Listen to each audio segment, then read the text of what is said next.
and you dominate. So that's why. That is why we do what we do. I asked you to own your fight. And I saw you out there. I saw you in the jungle.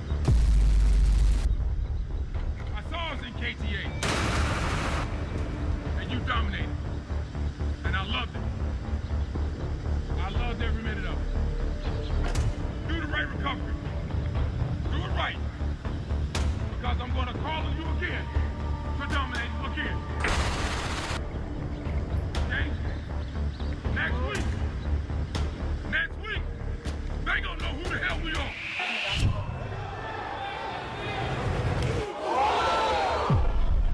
Everybody is gonna know.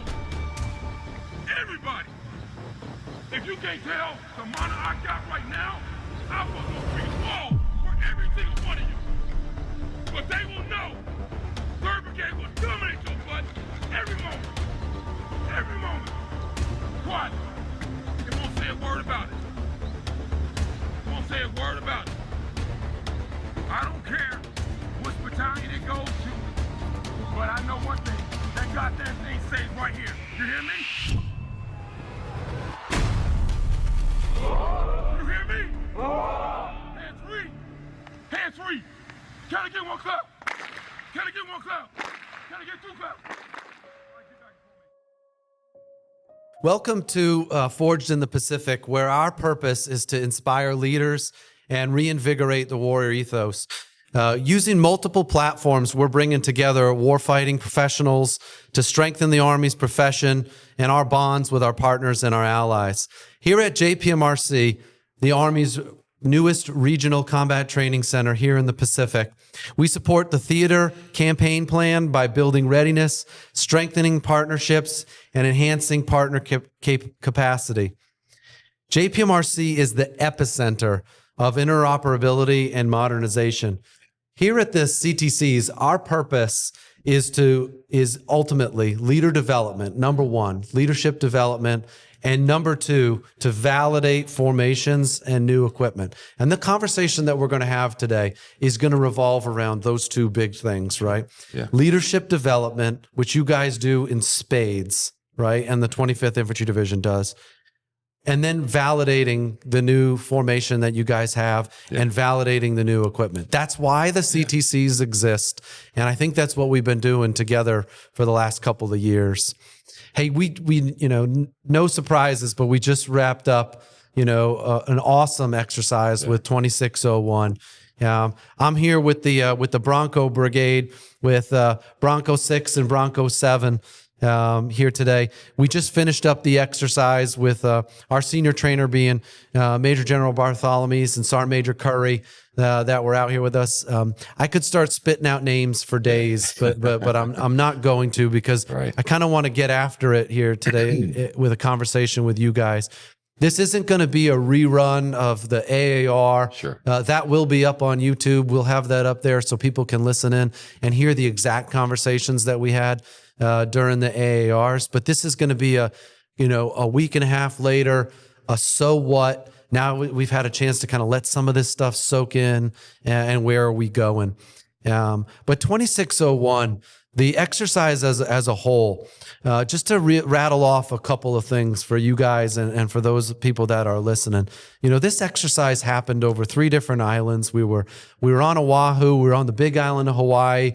We went all the way out to Wake Island, and then some other islands, right? We were not just validating your brigade, but the HIMARS battalion was being validated. The DeVarty was being validated. Multiple battalions. There was 64 different types of technology that was being out there, being tested or innovated with or validated. Somewhere of 375 different drone flights, 550 something hours of drones were flown across those islands.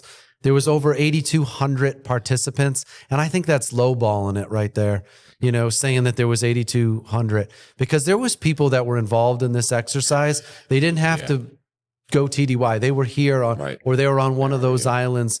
I think that number could be upwards of 20,000 people that were involved in JPMRC 26 01. There was 8 different nations that were in there. And when someone asks Matt, like, what was the biggest thing that kind of came of this exercise from the Bronco Brigade? The things that we're going to talk about a little bit here today is the mobility was a game changer. The shortening of the kill chain has become a game changer. Leadership, tried and true, has proven that it is the linchpin to winning, and that tempo for you guys, and that's become consistent on a lot of the exercises that I do. I want to shut up here and kind of talk with you guys. And what I want to first start off with is about the Bronco Brigade. And there's no secret. Anybody that's been paying attention to anything from social media or anywhere here on the island knows that the Bronco Brigade for a long time now has had something special with it. And from you guys, what is it about the Bronco Brigade that makes it special? Man, oh boy, that's deep. Well, not include my voice, but I tell you, it's when I look back, and it goes to me. We said it yesterday when we did the reflagging ceremony. You can sum it up in a phrase: remember who you are and whose you are. Whose you are. We come from a history of warfighters that have laid a foundation for this organization. And you want to make sure you do not let that fail. You uphold it. I inherited it. We did. We inherited the history of it. We inherited the accomplishments. The streamers, we inherited it. So you do any and everything to uphold that. And I love the structure. When I say structure, you look at the quads. You cannot go to any quad and not be inspired to go get your butt to work. Yeah. You can't, right? Because everyone sees you. Yep. People see you when you pull up. People see you when you park. And that is from private to 06. Yep. Everyone sees it. And that's a good thing, because you want to say, hey, I'm here. I'm here. You can go to each quad and see that. So for me, that's what I look back and just very simple. Why is it special? Because of not only the people before us, the people before us, and you want to make sure you uphold that. Yeah. There's at least one. Yeah, it's infectious. Yeah. It's infectious, and I love being around it. Sorry, Major. All right. So I think what makes it real special here, especially as I've gotten, to do my first, overseas trip to Hawaii, and then, this become my first Oconee station, was it's really about sincerity. I think it's approaching problems with sincerity. I have witnessed my predecessor with now Lightning 7 approach his problems with sincerity, transparency, and I see the soldiers like gravitate to that, right? And that's something that I was bringing from my previous experiences, was like the approachability, being able to look at people, see them for who they are, and then when they have a problem, not brush it off, but attack that type of stuff. And so if I can attack a problem, with that, with our soldiers at any level, I expected to have them attack the same problems out in the field with that same aggression, to like, hey, we got to solve this thing. And so I think a lot of that is people know that when they come here, problems get solved. And if they're left open, then we're going to find a way to fix it, solve it, and reduce it as best as we can. And then another thing, one last thing, right? I want to capitalize on this. I think it's also about, because I've been getting a lot of messages, private messages from soldiers who are like, hey, I'm seeing you guys from afar, and like, I wish I could come back to that brigade, or I wish I can come to you guys now from what you and Colonel King have done over the years. People want to come here. So I think there's a following that comes with this. You've had, great leaders like Colonel Shaw, Sergeant Major Curry, who was before, and people want to come back to this, and they want to represent what the units are doing. So I think it's just a lot about who's in place, and then what do you bring that makes people come here. So you're wanting more people to come here, and then you want people to stay, and people are wanting to stay here. So it's something about this brigade. It's good. You're in Hawaii, so you can't. And I think that, being that I've been in the Army for a long time now, right? And the one thing I do know is it's so rare that you get to ever go back to the same organization that you were in before. right? Yeah, it Well, is. what you can do is you can follow the old motto of what's the best unit in the Army? The one, The one you win, sick. right? And so if you even like what you had in a certain unit where it was special, create that in whatever organization that you are a part of right now. That's right. Why not? That's right. Right? Like take the things that you learned, what made it special while you were there, and go make it happen in the unit that you are a part of right now. I think that's another thing that makes it special is people take this with them where they go and try to create that culture. They do. And, you know, the thing you mentioned, Rob, and Rob left a note on my desk that he left a note before when we changed out. And he says, take care of the organization. Right? And that's what I love about me and him. I mean, we grew up together at prep school. We kind of always been in the same places, somewhere place. And just like even with you and I, right? We grew up in Panthers, right? It started with number 3, 3rd Brigade. But the key thing goes back to remember who you are and whose you are. You inherited something. You want to make sure I'm giving all to this organization. Yeah. And the best part about it, the soldiers see it. Yes. When a light fighter saw, and all the captains, they saw that an 06 had to go to jungle school and completed it. Yep. You have no excuse, like zero. Amen. And then same thing with Sergeant Major. Went to E3B, was crushing it, was hurt. Then jungle school, like you have no excuse at all. And so that's how you uphold that organization, because you're down and in with them. So again, it's just to me that phrase of remember who you are and whose you are is what helps the organization, because you've inherited that history and you got to carry it forward all the way. Yeah. I want this to be the theme of most of our conversation. So as we go through it, there are things that you guys and this organization does, and that all of the 25th Infantry Division, for that matter, does, right? That makes it special. And why do people want to be a part of it? But why do they want to mimic some of the things that they see, or how can they watch a leader and even try to do something that they're doing? Try to mimic that at your echelon with your folks, that are down there. So this is a theme that I want to kind of carry throughout the conversation. All right, but the first kind of category I want to go into is what did you guys do and how did you prepare for this exercise for JPMRC, right? Because the lights didn't come on all of a sudden. It's like, hey, it's time to go into the box. It's time for. Right. It's a long road, and we can kind of start from what you experienced last year and how that shaped what you wanted to do this year, and prepare this brigade for what it just kind of went through. I will tell you, can you do what you say you can do? Right? And I think we laid out, Sergeant Major, I talked about this. It's very simple for us. And even when I gave my assessment to the CG at the time, Major General Evans, can you deploy? Can you do reconnaissance? Can you actually fight? Can you sustain? Can we do that? If that's your North Star, if that becomes your North Star, then everything you do needs to be focused on that. Now you have to break that down, because that's the framework that my field grades and we all talked about. The framework is this: the people, the equipment, the training, and sustaining. If you can understand how you do deployments from the people, equipment, training, sustaining standpoint, that'll allow you to get some into those no-kin details. And when it came to people, you talk about leaders, and then you talk about the NCOs and officers. And when it came to people, that was our major department, because he for the people. He knows the soldiers, and so if you approach everything, and that's how we approached everything, is that simple framework. And the biggest thing is, I told all the leaders in our LPDs, and when we have our communications with our commanders and first sergeants, this is how you need to talk to me. You got to bring a problem, or you have not a problem, but in any way you approach it, help me understand the people, the equipment, the training, sustaining.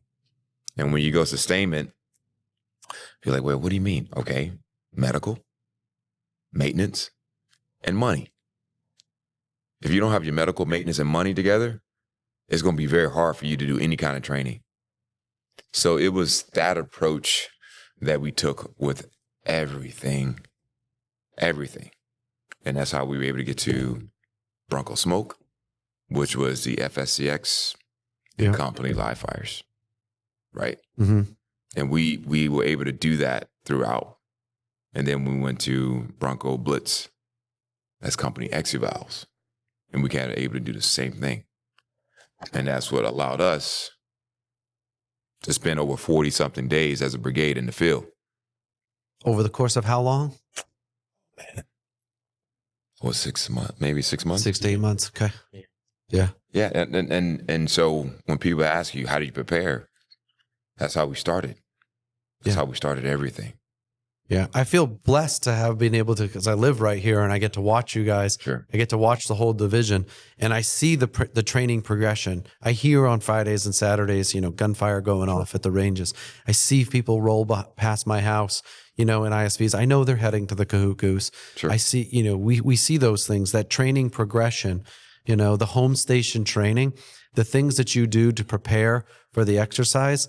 It's one of the 5 things that when makes the difference between a successful unit at a combat training center or a deployment for that matter is, do they practice the things that they know they need to do weeks and months in advance? Sure. Or do they just show up to an exercise with a piece of equipment, with a group of people that don't even know each other's first names, and they show up for the first time and they're going to practice something? That's not a method for success. The getting out there and practicing months in advance is the simple formula for success, training progression. It absolutely is. And somebody, I know you have some things in there, but the thing I would tell you is we didn't always get it right. I didn't always get it right. And specifically where I thought we had to do this one approach, but I got feedback from my company commanders, first sergeants. And the thing is, every day, and every time we did a brief, if a soldier or a leader was like, hey, sir, here's a recommendation. I'm like, oh, okay. That makes sense. Let's do that then. Right? What are some of the methods that you use to get that feedback? Sounds simple, but there are some good techniques. How are you getting that feedback from folks on what's working and what's not working? So I'd say the easiest way that you get that feedback is its presence. It's being out in the quads. Yeah. I'm not kidding. It's that simple. is, we will go and like, we'll move from location to location during PT. And, as we're out there, we're sweating our butts off. And then there's a soldier. We're like, hey, what are you doing today? And they're working out. Yeah. But in that workout, we're having conversations like, what'd you think about Bronco Smoke? Well, Sergeant Major, if we only had this, or hey, sir, yeah, this went really well, but I think if we added some more of this flavor to the next thing, I think that'd be cool. And we just take that back to the staff, and we start like, hey, what'd you guys think about this as well? And then from there, we just start micro machining that thing, and then it turns into, hey, let's add that into the next setup for training, and it becomes a must do, instead of just like a afterthought. Yeah. So it's really just being out there, and that's one element of part of our presence is trying to be out everywhere we can, divide and conquer, or we just go together and just get after that. But another venue that we did too is we do LPDs and First Sergeant Commander PT. That's it. And that's the one that like we really make the big bucks there, because they're those companies and those command teams are the ones who are going to be driving that training plan inside of their organization. Mm-hmm. And so it's shared across those other commanders and first sergeants. And they're like, hey, I know that when we were doing this Busting the Gulch for Bronco Smoke, we got to this portion of it. And when we start talking, like if you talk Mascal, right, the first sergeants were seeing what they were doing wrong. They were sharing the information like, hey, I think we could be better as a brigade if we initiate a couple more add-ons to our recovery or our movements of people off the X. How can we do that better? They provide a solution right there, and that's where we capitalize on change within the brigade. Yeah, 3 levels. They're like 3 levels, right? You got the walkabouts; they work. The formal, kind of semi-formal, is everyone does PT, and one of the things that I picked up from Rob was that, hey, you do company command PT, but you don't just do, you do the mix, like A and B. Company commanders and first sergeants, we all get together and we all do a workout together. And sometimes, here's the deal, they don't know what the workout is. It's because when I need you, I need you. I need you to be prepared to just be able to go. So that's that kind of semi-formal. And we would kind of end every session with, I'll pull up a whiteboard. I say, tell me what's going on. And it's non-attribution. I just need to understand, right? I need brutal facts. And that's the thing, is like, I want brutal facts. And one time, hey, sir, sometimes I think you're not very clear in your guidance. I say, thank you for that. Hey, sir, we're not getting the right details for X, Y, and Z. Okay, I didn't know that. Thank you for that. Right? Don't try to explain it away. And that's what every leader would try to do. And that we learned, like, nah, I'm like, okay. Because you look at our motto. First principle we talk about, be better, get better, because there's none better. Be better means, hey, if I'm jacked up on something, you better come and tell me. Mm-hmm. Right? And then the formal way is, you know, for my DOX and sitting down and actually reading it. And then the best part about a DOX is when we did the Bronco Azimuth, we listed out, you guys said this. Here's how we plan to attack this. Because most people, when you hear about DOX, you're like, what is that? Yeah. Well, nothing was heard. Well, guess what? Hey, I hear you. And we will lay it out in front of the entire leadership. And that's one of the things that when you ask, how did we get to where we were? Or how did we get to where we are? Because, man, we change. You have to be able to adapt to what the people have. So yeah, I think it sounds easy to ask for feedback, right? But, if you tell people, if you ask somebody like, hey, tell me where I'm jacked up, it's hard for people to kind of tell you, give you an answer to something like that. But if you ask better questions, right, as you go out there, especially if you're kind of a senior leader, right, you ask a better question, you'll get the answers maybe you're looking for. Like, for example, I think one of my favorite ones is, what are you looking forward to the most about this today or this week? And if you ask a soldier that, you're going to get the answer that you get back is the truth, right? Yeah. If they say what they say is what they remembered, if you say, hey, what's the most important thing you got going on over the next 30 days?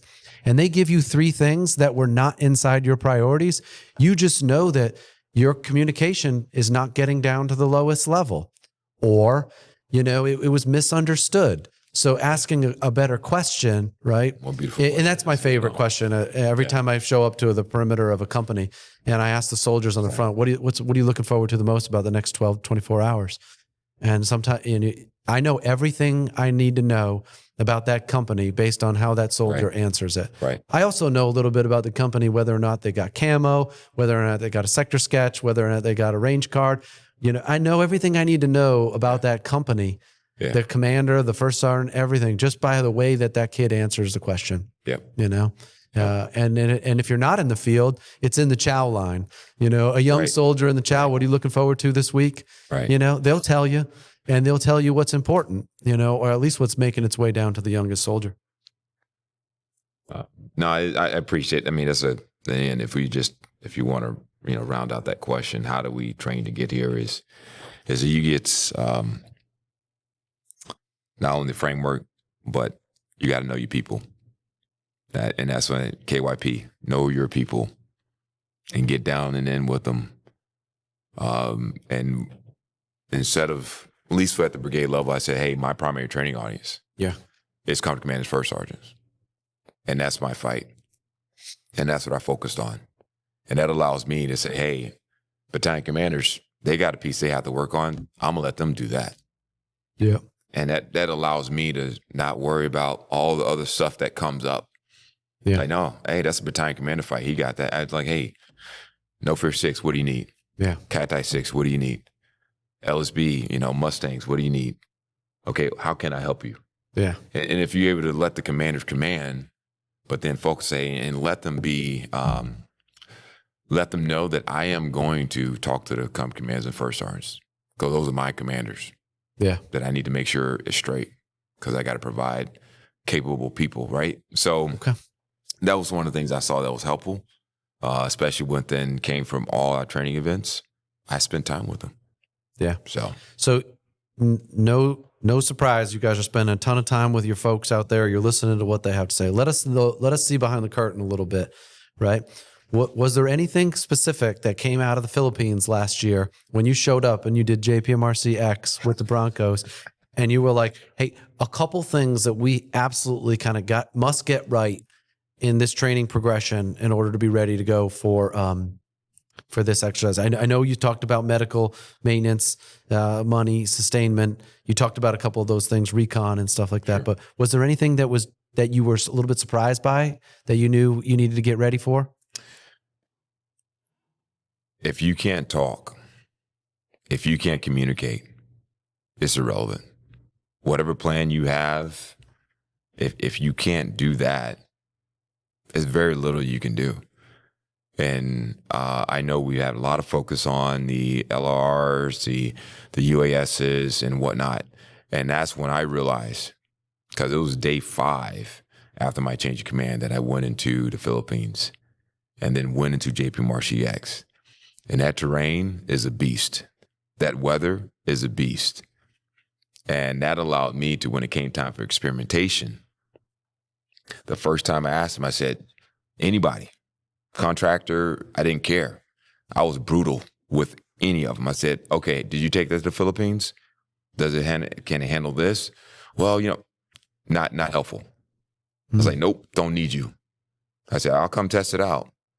But if you can't understand that part of experimentation, as far as being brutal with them, I was just ruthless with that one. So, but again, communication was the part for me. And then a sustainment piece was where there was equipment.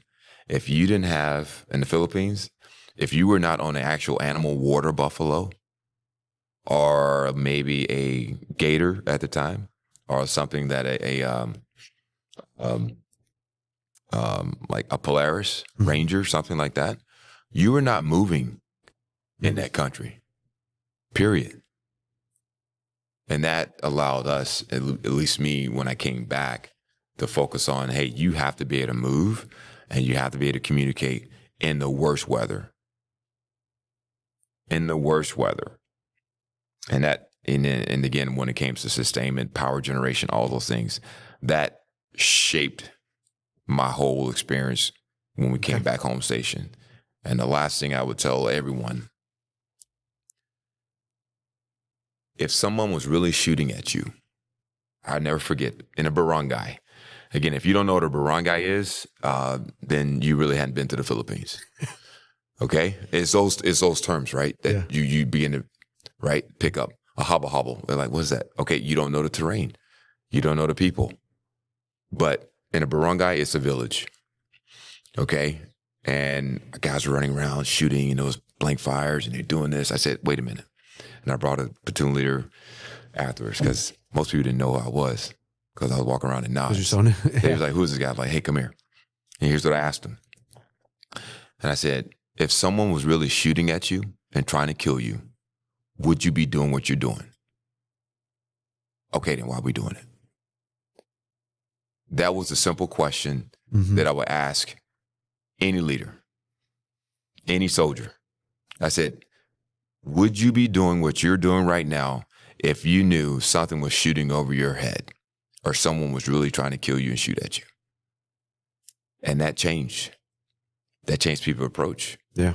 And so that, from that framework, that's what I was able to take from the Philippines and ask, hey, man, we got to be able to talk.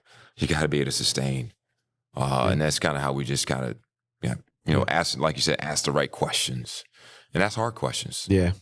Talk, sustain, and be mobile and be able to move. Sergeant Major, was there anything that you knew that you were harping on for months during the the train up and the progression, the training progression? You kept saying the same thing over and over and over in preparation for this. What was some of those things? So I didn't have the honor of getting out to JPMRCX. I had just got on island. So what I saw was from what I was hearing, the feedback, the AARs, and then some of our own, like there was some heat cats that we had, and there was not understanding the equipment that we had, because everything was kind of changing. It was new to them. They were getting these new drones, and they weren't understanding the equipment. So that's why I started harping on a lot about the being deliberate about using your equipment, putting the right people to use it, not just hey, I'm just going to drop you into this because I know you're not going to be able to walk the 12 Ks, but you're going to fly this thing, and that's probably the wrong person to put in there. You want somebody that's has that talent internal to your unit to say, hey, this person actually has a niche for this, and they want to fly. So I'm going to put them in there, even if they could, be the hero of the battle. They're going to sit here and they're going to help you hunt and kill, things out further than your formations. And then when it came to, like these heat cats that we were having out there, deliberately looking at like, what does our reverse cycle planning look like? What does our load look like in how we move through the jungle?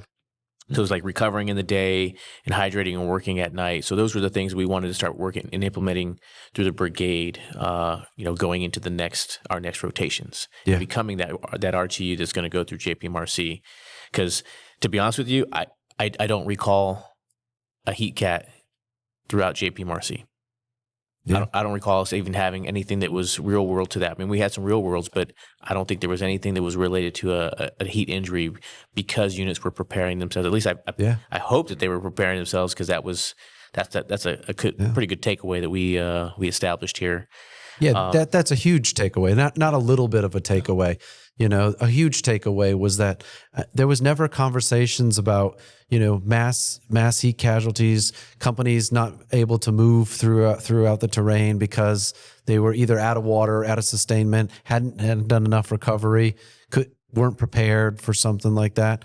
You also didn't have vehicle rollovers, accidents.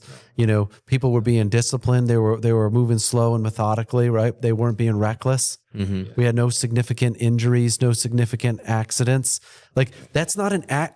I mean, that's months of training that leads to something that becomes, there wasn't any of those things while you're out there. Go ahead. So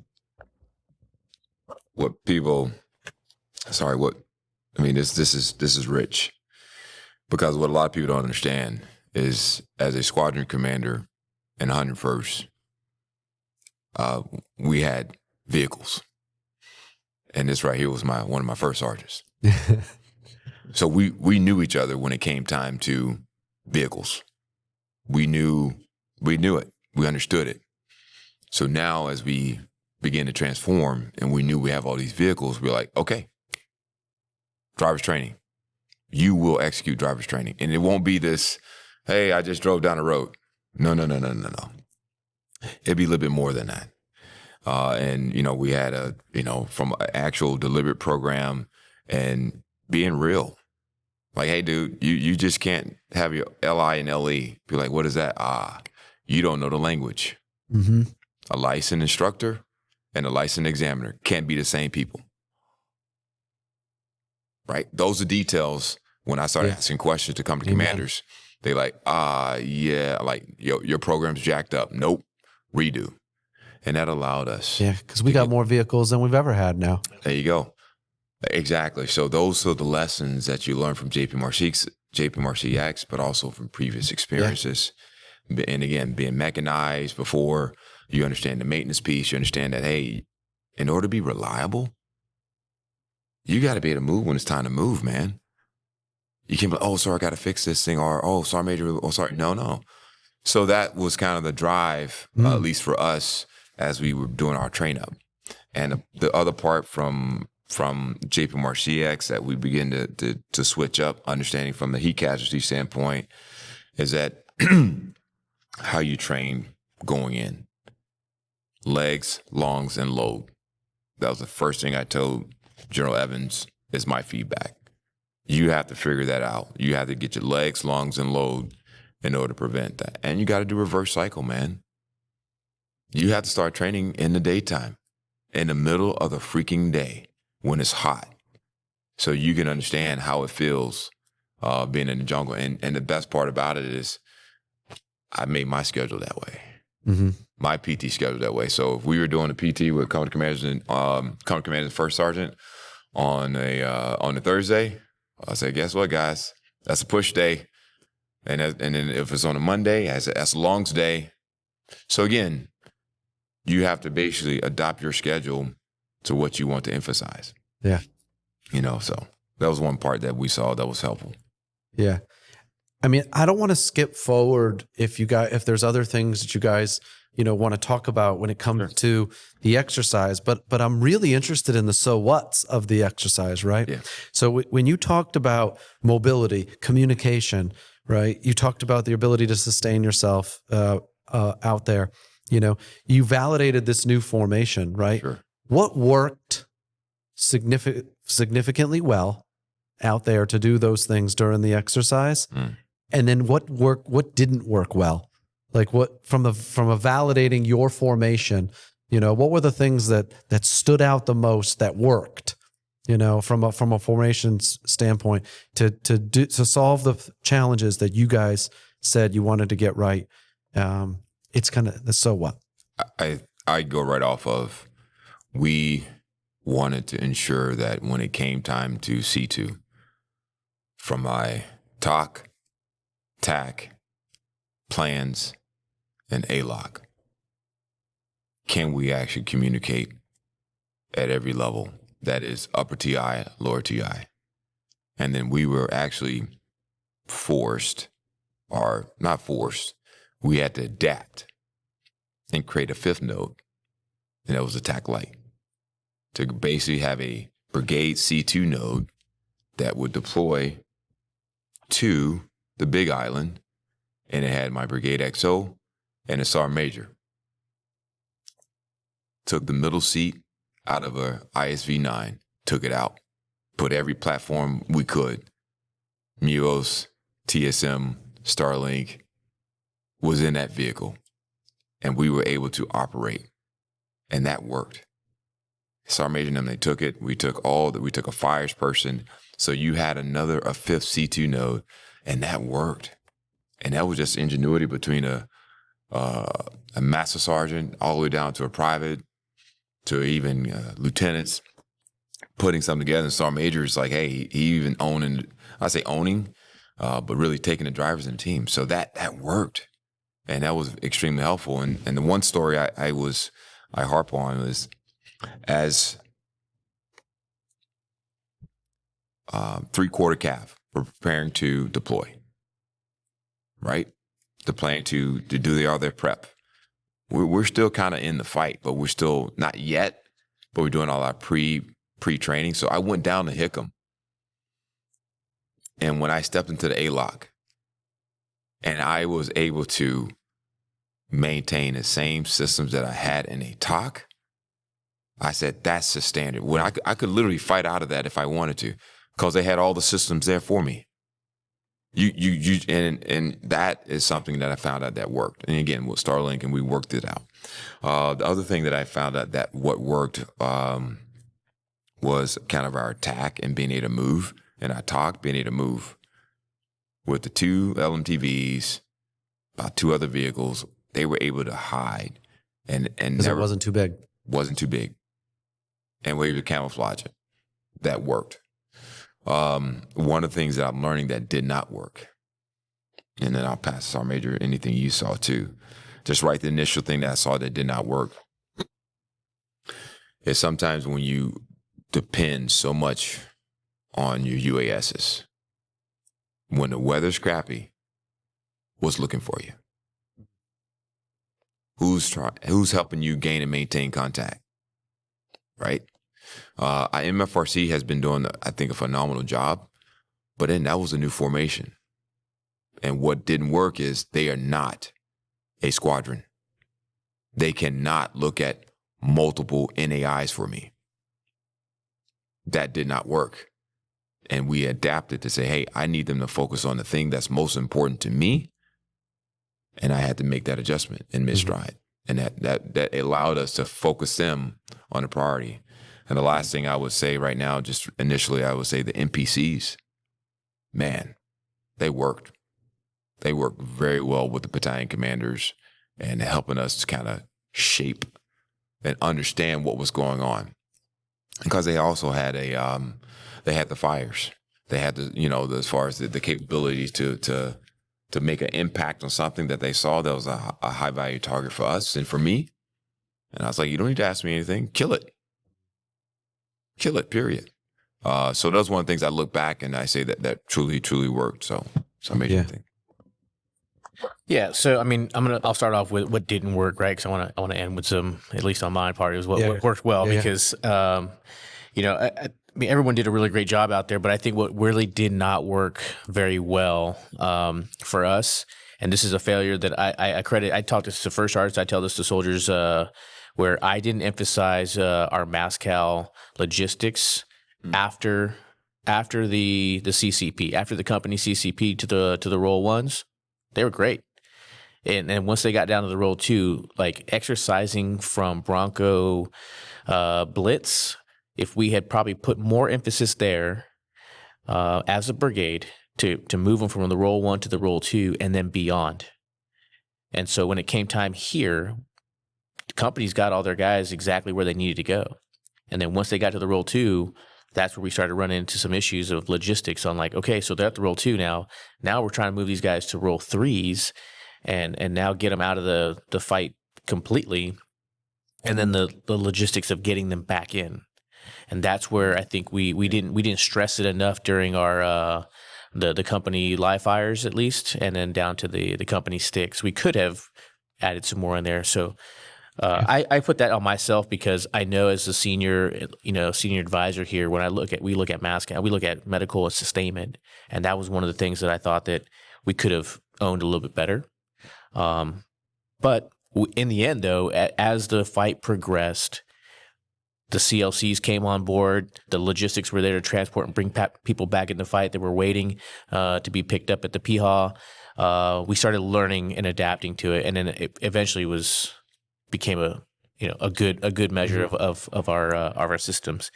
And so what worked there to make that work entirely, when we look at casualty reconstitutions, was our ALOC, our S1, our Meadow, our S4s, all working tandem right there. And we didn't have any issues when it came to reconstitutions. Didn't have any issues when it came to the vehicles being ready to go as if they were down for any kind of maintenance issue. So I think that worked really well for us on our side of it. Now, when we talk about like a little bit, I want to talk about enforcing standards. I think we had a pretty good setup for enforcing the standards with the NCOs. We talked a lot about that going into the exercise, but you had NCOs doing really great things out there. Where they didn't kind of meet the mustard on it was for some of our security postures. And I think that's what didn't really work well for us. We didn't find some of those hard security areas that we could have went into, dug in. But I know that people were doing it across the battalions. You can't see everybody, but there was some really good stuff out there. But I think we just got to tune it up a little bit when it comes to our enforcing of those basic standards of like digging in, survivability. But we can get to that at another time. Those are one of the things I thought we did well, and then what we didn't do. Well. I think it's a good point. The people that are doing a good job with those things, you don't see them because they're way tucked into the wood line. Yes, they're camouflaged. You can't see them. The people standing on the side, sitting on the side of the road, doing the wrong thing. They're the ones that stand out like a sore thumb. So what we don't want to do is think that the entirety of the organization, because of a few people, that's what everybody's out there doing. Yeah, absolutely. Okay. Yeah, a lot of good things right there. How about from an equipment standpoint? Was there anything from the equipment standpoint now that was a game changer for you that worked so well, or some things that they worked a little bit, but we need to put a little bit more effort towards getting better with them from an equipment standpoint? Well, so I'll go in three things. So the LR, when the weather was good, oh dude, it worked. It's phenomenal. Mm-hmm. That's one. The ISVs and ISV heavy, specifically the kind of the C2 vehicle that I had, man, that thing worked. And I say work it because of the power generation it provided, the capabilities that we added onto it. That means we added all the MUOs, the TSM, the Starlink. So literally we had that all in my brigade TAC. And it went from being kind of a 5-vehicle brigade TAC to 2.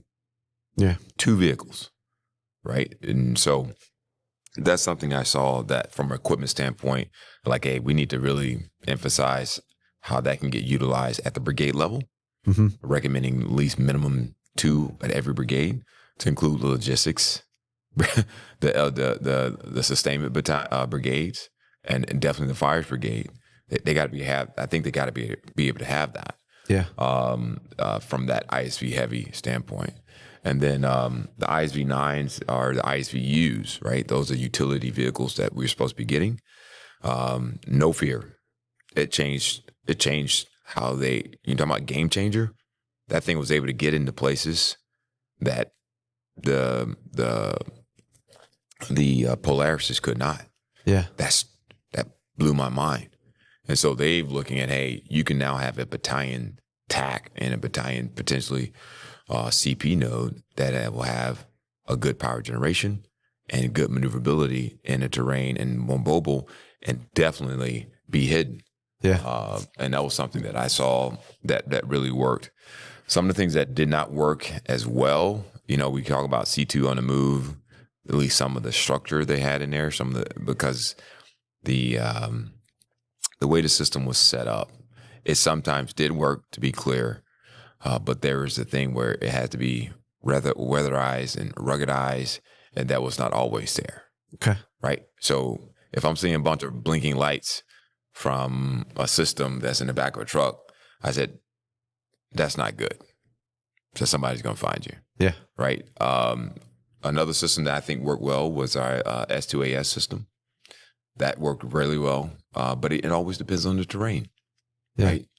And that means that if you can get somewhere high, and then you can actually go from how you do a lob to a fix to a cut and actually begin to put fires on there. Right? We just did not have enough systems to do it. Yeah. But it worked when it was put in the right area. The mortar system, Scorpion, 81 mortar system where it trucks just literally in 2 minutes could raise up, shoot, and move just like that. Yeah. You couldn't beat that, man. Yeah. That thing was phenomenal. The SMETs that we had, they work. They can go, again, a thing that could sustain a company to a platoon. Those things worked. I think anything else on Major? Well, the SMETs and the so those SMETs, because that one it's a system that when I first got here I was like, what is this thing? I mean, I saw a different version over in 2101 that they were using. Most of the engineers were using it, but when I came here and I saw this piece of equipment, didn't really kind of understand it, why we had it if we were getting smaller. But then as I understand what we use the crap out of this thing in Bronco smoke. Cacti was specifically one of the premiers using it. They were adored by it because they're like, hey, this is I can put things on it, I can put people on it, and I can transport casualties off of it. Yeah. So they were putting litters on. They were being real creative about how they did things, and obviously we weren't going like 30 miles an hour with it, but it was just we wanted to test to see is this a CASEVAC platform as well? It moves ammo, it moves things. So what we did, I think what worked well with that SMET was designing these packages with the LSB. The LSB came up with different speedball packages that would go on SMETs and they would fit. So it was like a 1-for-1 SMET exchange that helped with our resupply. So you could use it as a resupply emergency, bring it out there and get into those tough pieces of terrain that CLCs, might find a little difficult if they're not shrunk even further. Yeah. And then we were testing out the ISVU, which was that utility vehicle, which paid dividends for the CLC because now they were transporting a lot more classes of supply, but they could get into those same positions that the ISV 9s could get into, that a HEMET would never get there. And now you got to send a platoon up there to go get 40 water cans, and they're smoked by the time they get back. So they're downing half those water cans anyways because they're moving them down and up the gulch, right? So the SMETs I think are a really good design. they could be better, but those are, I think, what we're looking for in the 25th. Okay. And a lot of that, the thing that you saw there, is that was developed from Bronco Smoke, Yeah. Bronco Blitz. Yeah, this doesn't come something like this didn't happen No. during RSOI. Right, it did not. And so, I mean, No credit way. to our ALOC team and SPO. It's just when you talk about a team effort. I had Major Johnson, I had Thelma. It's just a team of all my S4 to SPO, Alice. It's just a lot of people, a lot of. Not only these majors, right? But you had these sergeants, these first sergeants, challenging, like, "Hey, sir, I don't know if this really works." I'm like, "All right, let's figure it out. You break it. I want you to break it." And they broke stuff, and then they fixed stuff. And that's where you want, we call the best of breed. Like, "Hey guys, I want y'all to fix this thing," because ultimately, it's almost like a play call, and this is where you see a lot of these things of. When we say packages, we were able to practice that. Hey, I want MEP 1. Hey, give me MEP 2. Give me MEP 3. And you force them to say it needs to get on a SMET, a Humvee, or a helicopter. That's the format I want to see it on. And that's when we found out what really worked and what didn't work, but we had to test it out. Yeah. That's really good, guys. Real good size, a lot of the things that worked out there. And some of the things that didn't work out without going through all 64, it's clear which ones are working, right? Yeah. That are having the bang for their buck that are out there. Two areas I want to kind of talk about, the big two, right? And it's so what? Okay. So what now? What's next for the Bronco Brigade? What do you guys got coming up here after Christmas in preparation for Pacific Pathways and such? What's some of the guidance that you've given your folks, to come out of Christmas kind of running?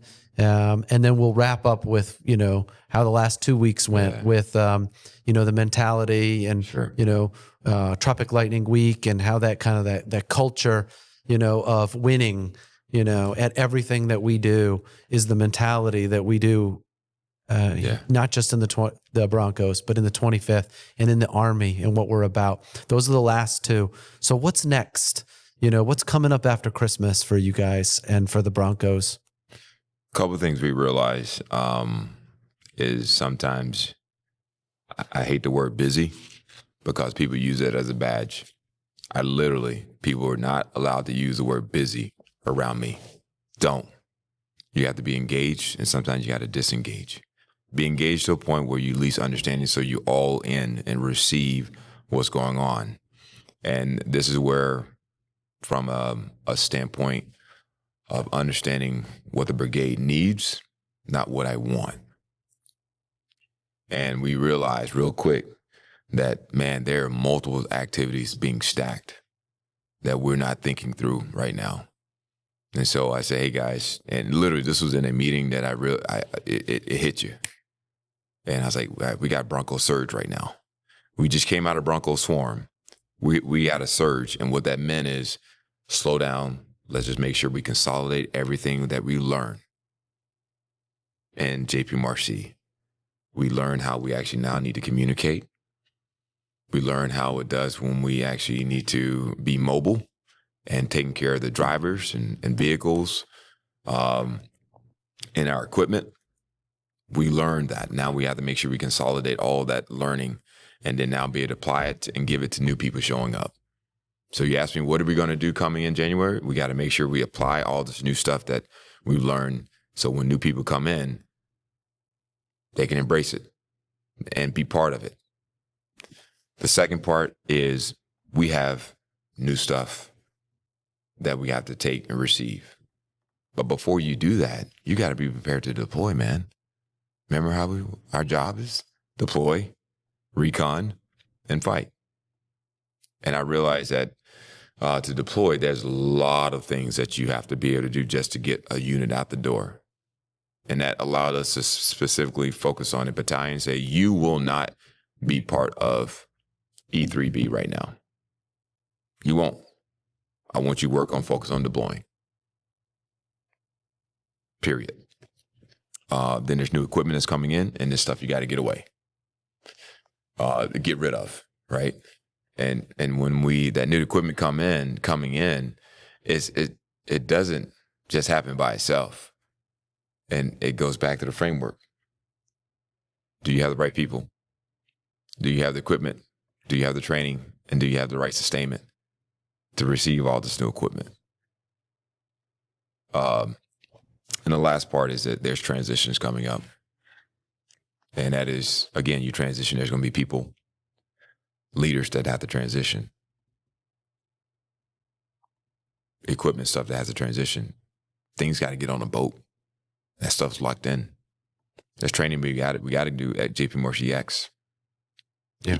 Like, that's happening, bro. And more importantly, there's sustainment money-wise that you have to make sure those things are straight. So when you look at January coming into focus, is where Bronco Surge says, hey, guys, I gave them specific guidance, but more importantly, intent, written. Leader note number 4. You will do this. Here is the key task. And now that empowers at every level. Here's how we need to go.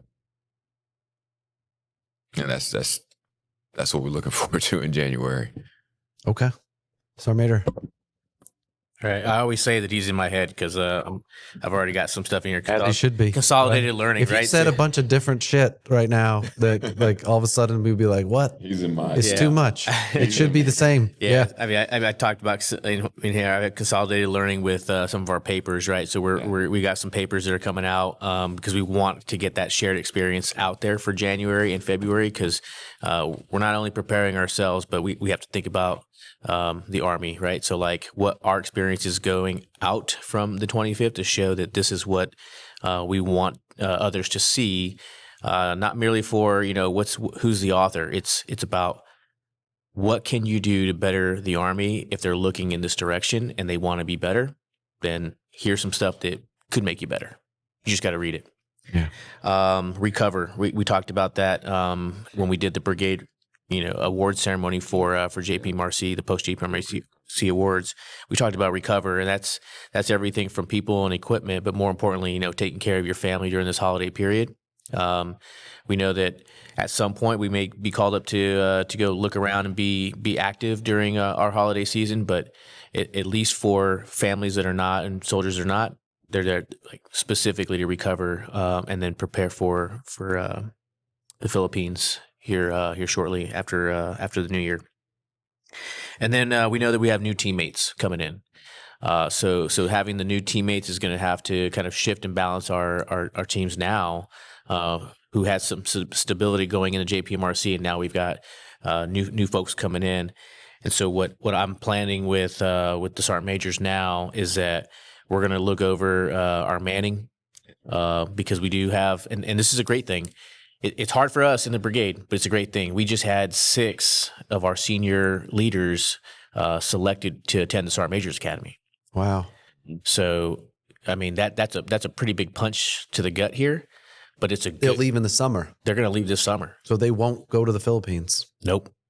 Mm. So for us, like now having to look down inside the formation to look for talent, we are doing that now. So by the new year, we're going to start to see some senior sergeant first classes, some senior NCOs standing in front of a guidon that they may have been a platoon sergeant for. Yeah. So setting the team now, so that way we're prepared to get in there. Do you have equally, even close to equally? If you said 6 going to the Sergeant Major's Academy, what do you have coming in before the Philippines? From a senior NCO perspective. As of right now, we've only received two master sergeants that have come, hard strike master sergeants, and we were supposed to have one more coming in. So that 7th guy that was coming in, he also made the academy list, so he won't be coming here. So we're sitting, internally looking right now until that switch changes at HRC to show that they need to send some folks out here. So the demand signal's out there. Send them. Yeah.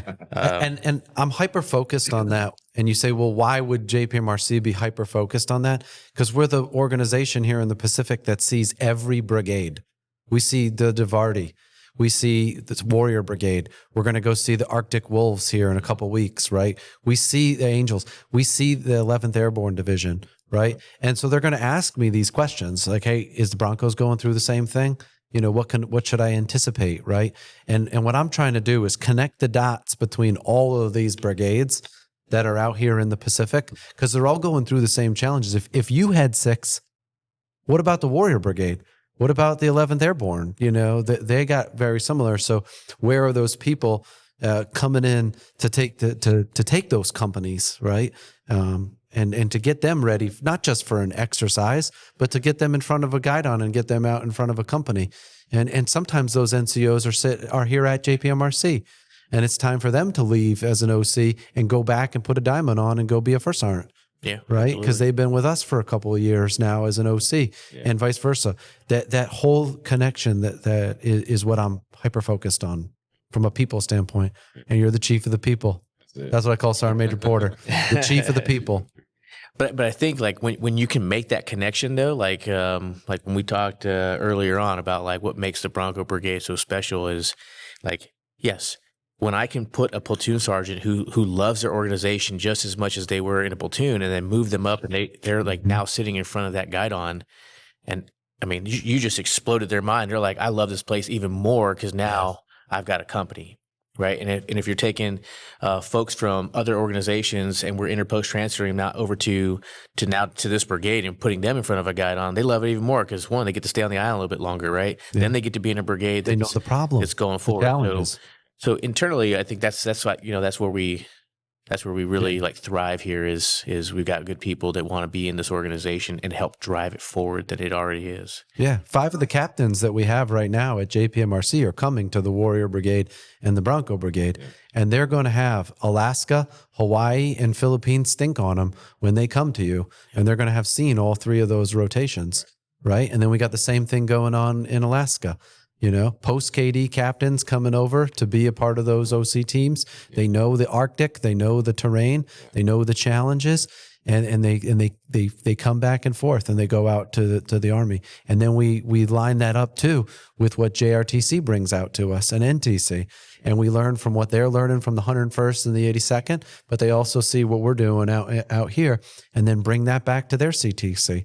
You know, we're connecting all of those dots, right? Hey, I want to land this plane with you two guys talking about where we started, right? Which is what makes an organization special, not just the Bronco Brigade, but what's special about the Army and the teams, and how what you guys just prepared for, right? Tropic Lightning Week. You know, we do it in all the divisions. We have some form of a week, right, where we come from together for a Ranger Rendezvous for All American Week, right, and it reinvigorates the warrior ethos in us all, like the pride in our unit and the pride in other units. But it also reinvigorates what winning looks like, right? And it's that winning on the battlefield also looks a lot like winning on the field out there, and the things that winning teams kind of do are similar. You know, how has the last couple of weeks, reinvigorated that or shown some of the people across this island how important both of those things are? Man, boy, I will, couple of things. We talk about the organization and what we inherited. But you got to compete every day. So what does that mean? First thing you got to compete with is yourself. Period. And I go back to what, again, as Rob and I changed out, you don't realize this, but since we've been in the Army, we've been preparing for war, fighting, and recovering. That's me and you. Most of us at this level have been doing that. So we've been consistently competing.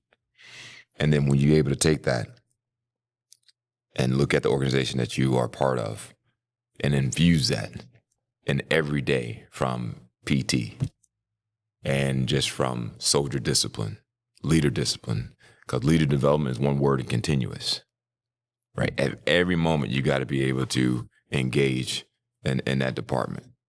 And so how it comes about to when it came to talking to our soldiers, prior to Tropic Lightning Week, to me, it was simple. All the training that we've been doing, we've been competing, not against necessarily anyone, but against ourselves. Right? Because I tell every leader and every soldier, there's 3 things I want you to focus on. Be lethal, be reliable, and own your fight. Reliable is when I need you, I need you. Right? When you all need me, I'm going to show up. So I have to make sure, again, I'm competing with myself daily. And that has happened throughout. So as we came to Tropic Lightning Week, I was able to tell every battalion and look at them in the face. Sergeant Major and I, we talked about it. You guys have been owning your fight, and you've been dominating right now in this terrain, in the fights. You've been doing it. You have been absolutely doing it because I seen it. I saw it, and I freaking loved it. When a PFC comes to you at 2:00 in the morning and says, "Sir, this is the best training we've ever done," I love it. Our lieutenant comes up, say, "Sir, thank you." Our E7 says, "Sir, I heard you over the net. You said Omaha, and we were ready to come and support. We were ready, but they call index." There is no other feeling you get when you are in all camoed up, and at every level, every light fighter was like, every Bronco was like, "Yeah, let's go." To include anyone that integrated with us, the MPs, a section just kind of showed up, didn't have all the equipment. I said, when I need you, and here's what you got to have. So we integrated it. We competed it. And he saw that. And I said, "Hey, man, listen, if I call Omaha 2, I need you to get your butt over there and help out Cacti. Or Cacti, if you hear Omaha this, you need to be able to go here." It goes back to when I need you. Right? Yeah. So when we got done with training, I said, "Hey, guys, we're getting ready to go into Tropic Lightning Week. If you've been doing what I've been telling you to do, right, I'm not concerned. But you need to know. And everyone needs to know, I need you to dominate in every fight you do. You may not win here, there, but see, for me, winning, I look at it as I just need you to dominate. I need you to be relentless. Relentless means you won't win everything like top level, but I won't stop, man. You won't stop." And that kind of just passion about the soldiers at every level, knowing that you had a lieutenant fighting, I had a private fighting, like in the combatives, and then in the frisbee, in the cooking. You know, we had a major from No Fear that was part of the cooking team, and a master sergeant, and some PFCs. You can't get a better mix than that. Yeah. Right? But where did that start? That started for us when we all showed up and we said we're going to be part of Task Force Broncos. Yeah. May 23rd, and even before then. Right? When you look at Some all the people leaders. started last year, Right. 2 years ago. It's just continuous, like you said, continuous. Continuous. Yeah. That's Yeah. it. And so when someone asks, "Hey, what does it take?" I say, "Hey, listen, just go all in. Go all in. Understand the history that you just inherited. Remember who you are and who you are. And you make sure that when they call the Broncos or they call your name, right? And they say King or they say Olivas, and that you're a Bronco, that you represented that unit well." Man, that's why I told the team. I said, I don't care what battalion you go to. Yeah. I don't care. That thing better stay right here. Period. Yeah. I don't care. Period. And that was it. And I said, I'll see y'all on the field. So that's the thing that, I look back at, man, and it goes back. And I always say, when a private comes up to you in the middle of the night at 02 in the morning in KTA, as scenes are going, it's like, "Sir, I'm ready. Sir, thank you." Put me in. I'm like, I'm done. Our job here is done. And because you've been driving that. So Yeah. I'm sorry, man. You're going to get me excited. I'm ready. I mean, it's Army Navy game coming up. I may have to go through a wall right now. I mean, but that's what it's about. You know, it's the organization. And again, I always go back to Rob and just the whole team is like, hey, man, you inherited something. It's about the organization. Yeah. It's not about you, me, him. It's about that goddamn organization. And the soldiers, they love it because they know I would sacrifice anything for them, right? I'll hold them accountable too. For sure. Right? Yeah. So, yeah. All right, sorry, man. My bad. I know. Yeah. No, we So I'm sorry. yeah, man. so I'll Please. talk a little bit about behind the curtain. So this wasn't just just a making right after JPMRC. This was probably 6 months and beyond. There was a little bit of reconnaissance going on. I mean, that's my background. So we definitely put out if you are not aspiring to win, then you probably need to find another brigade. Because this brigade will go on to win things probably bigger than yourselves, but you don't even know that yet. And so that's what we talked about when I first came on board was like, because I got here and I was like, what the heck is this Tropic Lightning Week? I'm used to some of the, I mean, I know we, coming from 101st, we've got, Week of the Eagles, but in a different capacity, right? And here it's just, it's like walking around and going, seeing people play the sports that they want to play, get into their, what makes them, go back to their high school days when they were like the king of the battlefield out there, the football field, right? Yeah. Reliving the glory days, but that reconnaissance that we came was continuous for us. It was like, hey, go out there and find your talent inside of your formations. And so that's what they did. They found coaches, they found assistant coaches, and then they did their tryouts and they started finding their athletes. And then they started finding their gamers, right? And then they started finding all the people that make up what was going to become their team. Which again, like you said, as a master sergeant, a private, and a major, and all these like groups that were put together to build this team and just a cook-off, right? But you imagine as you're doing that, like early on, you're building a team of people who are close. And then that spreads within the organization because now they're like, oh, I was working with this master sergeant, and now they're back to their platoon, who's like got a platoon sergeant and just a bunch of just guys, right? Just hanging out in the platoon. And so you just build it, and the culture starts, and it just starts to just, ember right there, and then it just spreads over the course of the year, leading to Tropic Lightning Week. Yeah. So, and that translates so well, not just the finding your athletes, but like finding your people that are inspired about doing certain tasks, right? Yeah. That translates so well to going to the field and going to do company live fire and from a sustainment operation and someone who's passionate about, maintenance and fixing certain types of vehicles or certain types of equipment. And they're passionate about it, right? And you find the people that are passionate. So it translates so well from sports to combat back to sports. And so that's why I think they're so intertwined. Yeah, exactly. And that's what we want to get after is that, in this brigade, we're going to find the right people for the right job. And if we don't find them, we'll outsource. We'll go look for, somebody within this division, right? Recruit, baby. And recruit them out. Like there are people that will stop us in the commissary. They'll stop us at the gas station, filling up, and be like, "Hey, I was thinking about, putting up something for, coming over to the brigade. I just don't want to say it just yet, but I'd like to go over to there because I have this skill and my time is getting short, and I want to come back and stay here longer, but I want to go to your brigade." Yeah. So we get that a lot, and it's just this is a great brigade to be a part of. I know that at some point we're going to have to change seats, and then it'll be somebody else's turn to keep the cup, but for the time being, I think this was probably the best year of Tropic Lightning Week because everybody was all in to just winning, right? And it was like they're just winning something bigger than themselves. Yeah.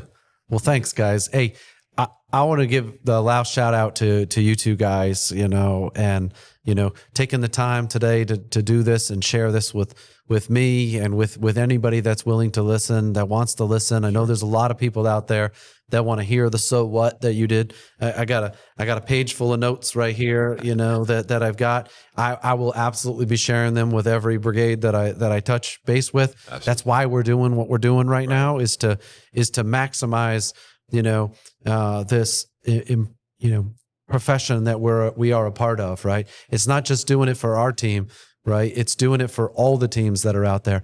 And if ever somebody was to say, hey, I don't got what it takes to, to maybe to do it in this brigade, I would say they don't belong in the Army then, because if they can't do it in an organization with these quality of leaders, you're going to give them to somebody else? Right. Right. No. If you can't train them, if you can't get them to be where they need to be, then they probably can't cut it. Right. That's right. And we want to hold them to that standard, right? We want everybody to be raised up to that standard. So when they do leave these organizations, they go out and create that. That's right. At whatever organization that becomes infectious, right? And like a pandemic that spreads, the warrior ethos starts to spread to all of our Army, and that's what we're looking for. That's what I'm trying to do out there. So I appreciate you guys. Entertaining me with this and doing this, and I hope we do you justice by sharing it with as many people as we can. And from a JPMRC perspective, I'm gonna take this to the 11th Airborne as early as this afternoon, and next week I'll be out there with them in January, February. But then I'll be back with you guys, and the 25th we'll be back out there in the Philippines in April and May. We'll be doing this in Malaysia, Indonesia, and Australia. Oh, wow. And then we'll swing back around for next year with the Warrior Brigade. It's continuous. That's right. This is a continuous thing. There's no end state. I don't even have an end state for JPMRC because it's continuous. On building readiness, leadership development. That's why we do these combat training centers, foundational leadership development, validate formations and new equipment, and that ain't going to stop anytime soon. So please continue with the LTP and the coaches, because that was one thing that I found was extremely helpful, that the coaches and LTP at Bellows there with the team isolated allowed us to test every SOP we had, train it, refine it, and the coaches give you brutal feedback. You gotta keep that. Okay. That is something that is so worth investing. And then next thing, that same coach came out with me in JPMRC, and again, everyone should at least, if possible, have a coach. Everybody needs a coach. Everybody needs a coach. A lot of them wearing stripes. Yeah. So. Yeah. Thank you, guys. Thank you. Have a great rest of your day. Well, they'll go Army, be Navy, baby, all day. Beat them. Beat them. You dominated, and you dominated. So that's why. That is why we do what we do. I asked you to own your fight. And I saw you out there. I saw you in the jungle. I saw us in KTA. And you dominated. And I loved it. I loved every minute of it. Do the right recovery. Do it right. Because I'm going to call on you again to dominate again. Okay? Next week, they gonna know who the hell we are.